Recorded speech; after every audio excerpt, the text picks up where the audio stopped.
आज से पहले मैं सिर्फ जिंदा था, अब मैं जिंदगी जीने लगा हूँ। फिल्म शिवशास्त्री बाल्बोआ का ये डायलॉग इसकी कहानी का सार बता रहा है। इस फिल्म के जरिए अजयन वेणुगोपालन ने ये बताने की कोशिश की है कि जिंदगी कभी खत्म नहीं होती।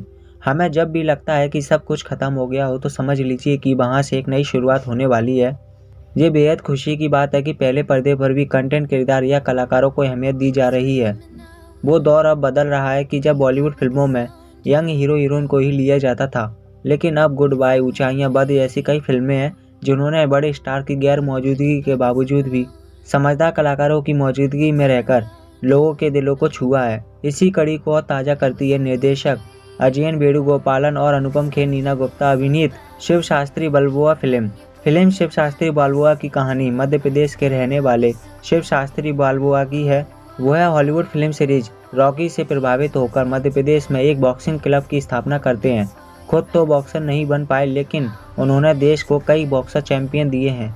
बैंक से रिटायरमेंट के बाद शिवशास्त्री अपनी बाकी की ज़िंदगी अमेरिका में अपने बेटे के साथ रहकर गुजारना चाहते हैं। उनकी ज़िंदगी का बस एक ही सपना है, फिलाडेल्फिया में रॉकी स्टैम्प्स पर दौड़ते हुए एक वीडियो बनाना। अमेरिका पहुंचने के बाद फिलाडेल्फिया में उनके लिए जाना आसान नहीं है, क्योंकि शिवशास्त्री का बेटा भागदौड़ भरी जिंदगी में उलझा हुआ है। शिवशास्त्री अपने सपनों को मारकर जिंदगी जीना शुरू कर देते हैं। कहते हैं जहां चाह है वहां राह है। अगर किसी काम को करने की चाह हो तो रास्ता अपने आप ही निकल आते हैं। शिवशास्त्री की मुलाकात पास में काम करने वाली हैदराबाद की रहने वाली एल्सा नामक एक लेडीज से होती है। एल्सा 8 साल पहले अमेरिका काम करने आई थी। उसके मालिक ने उसका पासपोर्ट जब्त कर लिया है, जिसकी वजह से उसका अपने देश वापस लौटना मुश्किल हो गया। उसके मालिक कमाई का पूरा पैसा सीधा हैदराबाद उसके परिवार के पास भेज देते हैं और उसे एक भी पैसा नहीं देते। शिवशास्त्री उसे भारत वापस पहुंचाने का वचन देते हैं। फिर दोनों एक एडवेंचर रोड ट्रिप पर निकलते हैं। शिवशास्त्री बाल्बोआ का किरदार निभा रहे अनुपम खेर का एडवेंचर ट्रिप कैसा रहता है और क्या वह एल्सा नीना गुप्ता को भारत वापस भेजने में कामयाब हो पाते हैं। फिल्म की कहानी इसी के इर्द गिर्द घूमती है। दोस्तों, इस फिल्म में कहीं ना कहीं ये बताने की कोशिश की गई है कि रिटायरमेंट के बाद कैसे एडवेंचर भरी अपनी ज़िंदगी जीनी चाहिए। उम्र के किसी भी पड़ाव पर अपने सपनों की एक नई उड़ान दी जा सकती है। जिंदगी में कुछ करने का जज्बा हो तो इंसान के लिए कोई भी काम मुश्किल नहीं है।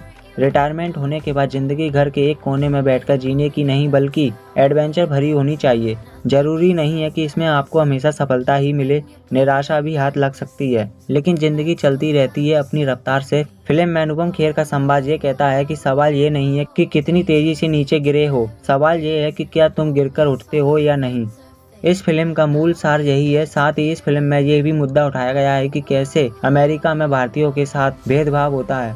विदेश में घरों में काम करने वाले लोगों की हालत, बच्चों के स्वार्थी रवैया को भी फिल्म में दिखाया गया है।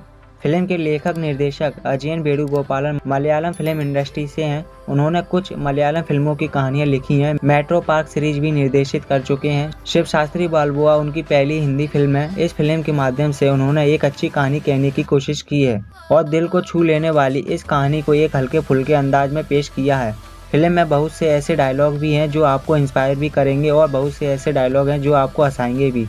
ये फिल्म बिल्कुल भाषणबाजी ना करते हुए हल्के फुल्के अंदाज में जीवन के सबक देती है।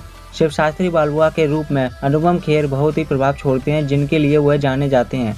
एक्टिंग के तो वो पावर हाउस है ही, साथ ही स्क्रिप्ट की अच्छी समझ भी रखते हैं। शायद यही वजह है कि शिवशास्त्री को उन्होंने कलाकारों के तौर पर ही नहीं बल्कि निर्माता के तौर पर भी स्वीकार किया है। अंत में कहा जाए तो फिल्म सभी लोगों के दिलों को छू जाएगी, क्योंकि जब समाज उम्र बढ़ने पर खुद को समेटने के लिए सलाह देता है, वहीं शिवशास्त्री बताते हैं कि रिटायरमेंट होने का मतलब नौकरी से रिटायर होना है, ना कि जिंदगी से। इसलिए जिंदगी में कोई भी कदम उठाते समय उम्र को ना नहीं बल्कि अपने दिल की आवाज़ को सुनना चाहिए।